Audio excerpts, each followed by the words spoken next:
Christophe Bonnet. Bonjour. Christophe Bonnet, vous êtes professeur de finance à Grenoble École de Management. Interview RFG Nemesis, donc les auteurs de la Revue française de gestion prennent la parole et interpellent non plus les candidats à la présidentielle, mais comme il n'y a pas eu de débat présidentiel, de toute façon, interpelle le débat public. Voilà. Et évidemment ceux qui sont en responsabilité autour des questions jugées majeures par les professeurs de gestion. Vous considérez comme majeur le sujet de l'urgence climatique, jusque-là, on peut être que d'accord, mais avec un focus très intéressant. Est-ce qu'il faut réduire le pouvoir des actionnaires? C'est ça votre clé d'entrée. Est-ce que finalement, il ne faut pas se poser cette question-là? Alors, première interrogation, pourquoi vous leur répondre à cette question? Alors bien sûr, comme vous l'avez dit, l'urgence climatique, la réduction de la biodiversité, l'appauvrissement des ressources de la planète, voilà, tout ça, ce sont des faits scientifiques. Là où il y a débat, c'est sur la place de l'entreprise privée et des actionnaires, puisque pour certains, ils sont la cause du problème, recherche de rentabilité trop élevée, court-termisme, pression sur les entreprises, qui les empêcherait d'investir. Et pour d'autres, ils font partie de la solution, c'est-à-dire qu'on aura besoin d'innovation, l'innovation verte, et l'entreprise privée, elle est quand même assez apte à innover, à investir de façon efficace. D'où la question posée. Et par ailleurs, le contexte, il est assez intéressant dans l'entreprise en ce moment, parce que on assiste, comme vous le savez, à le développement de la responsabilité sociale de l'entreprise, la pression pour mesurer la performance de façon extra-financière, avec le triptyque ESG, environnement, social, gouvernance. Donc c'est quand même un changement important, parce que ça veut dire que le profit n'est plus le seul objectif, on va dire. D'où la question, que j'ai posée. Dans ce papier, vous rappelez que finalement, d'ailleurs vous faites plus que rappeler, vous mettez sur la table qu'il y a 4 grands courants de pensée. Vous venez de commencer à l'évoquer là. Friedman, c'était qu'un seul des courants de pensée. Il y en a 4. Voilà. Et voilà, selon le courant, on n'a pas la même vision. Exactement, c'est des visions très opposées. Alors, si je décris très rapidement les 4, alors on va partir effectivement du plus libéral, c'est la vision du capitalisme actionnarial, on va dire, ou gouvernance actionnariale de Milton Friedman, qui nous dit,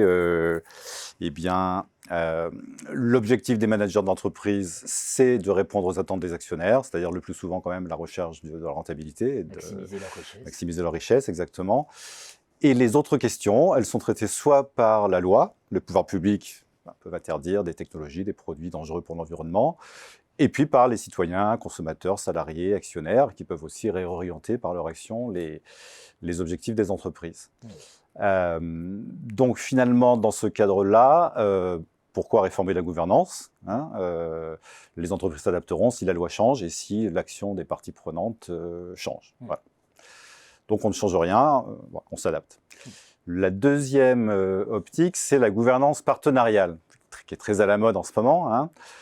Alors là, l'idée, c'est qu'il y a conjonction entre création de valeur économique et de valeur sociétale. C'est-à-dire finalement, les entreprises les plus vertueuses sont aussi les plus performantes à long terme. Donc si on traite bien ses salariés, ses clients, si on respecte la planète, à long terme, on aura une croissance et une valeur plus élevée.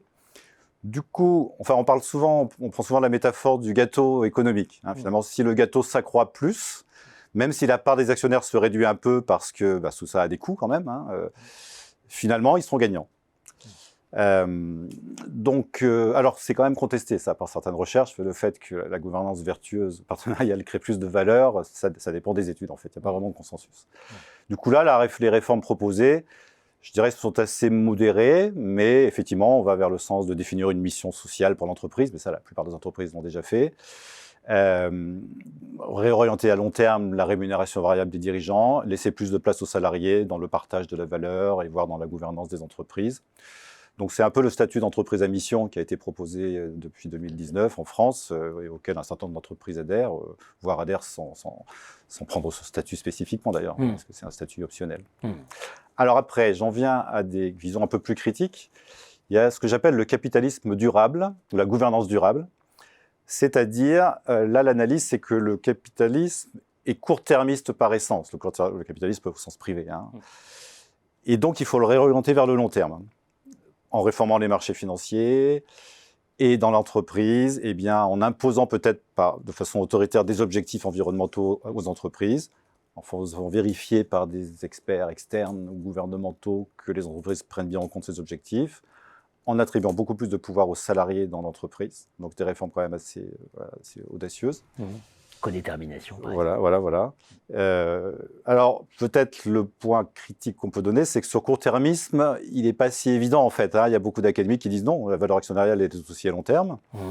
Et puis, les actionnaires savent investir à long terme. Ils financent des startups avec des valeurs de milliards de dollars, les fameuses licornes qui font des pertes pendant des années. Ça n'empêche pas qu'elles valent très cher. Donc voilà, c'est quand même à vérifier, quoi. Et enfin, la dernière vision qui est vraiment la critique radicale du capitalisme, qui vient du marxisme, disons. Il faut jeter le bébé avec l'eau du bain. Voilà, le capitalisme, de toute façon, c'est une impasse sociale et environnementale. Ça, c'est un peu plus nouveau, mais donc il faut en sortir. Alors là, les réformes, on parle quand même plus trop de nationalisation à grande échelle, mais plutôt de donner beaucoup de pouvoir aux salariés, de faciliter, d'inciter beaucoup plus le mouvement coopératif, type SCOP, sociétés détenues par leurs salariés, etc. Et aussi, il y a une réforme intéressante qui est proposée, qui est la gouvernance bicamérale, c'est-à-dire l'idée d'imposer aux entreprises d'avoir une chambre d'actionnaires, apporteurs de capitaux, et une chambre de salariés et représentants de collectivités locales, qui seraient d'égal pouvoir dans la gouvernance. Pourquoi pas ? Après, il peut se poser quand même des problèmes de faisabilité juridique, si on imposait ça à toutes les entreprises, évidemment.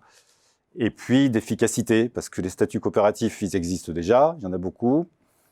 Voilà, ils ont quand même leurs limites aussi, notamment le fait justement de lever des financements importants. Bien sûr.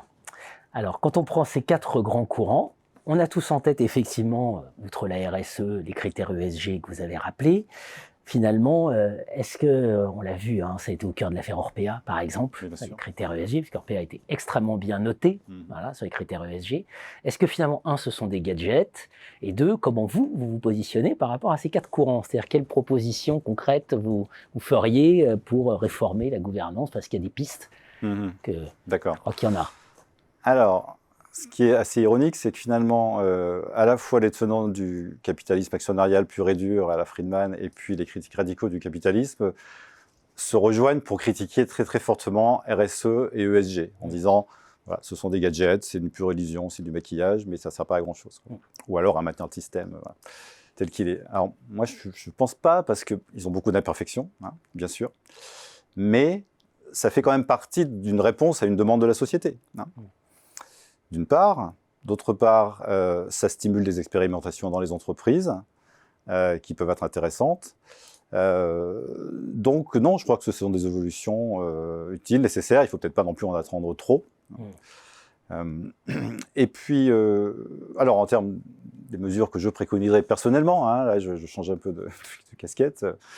Alors, je pense que d'abord, il ne faut quand même pas en attendre trop de l'entreprise dans la transition écologique. Moi, je pense que le rôle de l'État est fondamental, en interdisant les technologies polluantes, la taxe carbone, ce genre de mesures, que fait très bien l'Union européenne d'ailleurs, on peut la féliciter, je trouve. Et puis, l'action des citoyens, qui va faire changer les entreprises, parce que les entreprises vont s'adapter. Et puis après, il faut éviter 2 écueils, je pense. C'est d'une part de présenter les actionnaires comme des ennemis de l'environnement.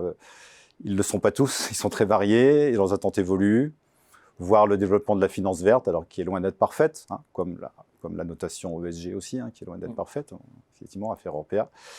Mais bon, ce sont des mouvements qui, je pense, peuvent être améliorés, ont leur utilité.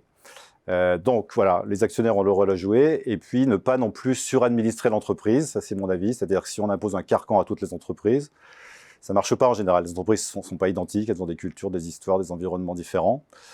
Donc, il vaut mieux les laisser choisir leur mode de gouvernance, parce qu'on a besoin de l'efficacité, je pense, du capitalisme. C'est-à-dire que la destruction créatrice, bien connue, ça peut permettre l'innovation verte, ça peut permettre de passer en économie circulaire progressivement. Donc, je pense pas qu'il faille décourager les actionnaires en leur enlevant tout pouvoir ou en les dissuadant d'investir dans les entreprises. Alors, donc, les mesures que je préconise personnellement, c'est plutôt de laisser les entreprises choisir des modes de gouvernance, tout en encourageant peut-être des modes qui peuvent émerger, y compris par la loi. Et puis, par contre, que les pouvoirs publics devraient soutenir de façon, je pense, très déterminée des évolutions qui me semblent souhaitables. La finance verte, beaucoup reste à faire pour l'améliorer. La mesure de performance extra-financière ESG aussi. Réorienter la rémunération des dirigeants vers le long terme. Et puis peut-être donner effectivement une participation aux bénéfices plus grande aux salariés, voire un rôle accru dans la gouvernance des entreprises. Dans tous les cas, voilà, sortir de la caricature sur le grand méchant actionnaire et le pouvoir du grand méchant actionnaire, mieux le comprendre dans sa diversité, et surtout se souvenir aussi que derrière, il y a des considérations idéologiques. Voilà, et donc, n'adhérer qu'à une seule vision, c'est mécaniquement tomber dans une idéologie. Donc, oui, tout à fait. Je pense que c'est dommage, effectivement. Surtout si on veut être efficace pour la planète. Pour ça, le regard du professeur de finance quand il est gestionnaire.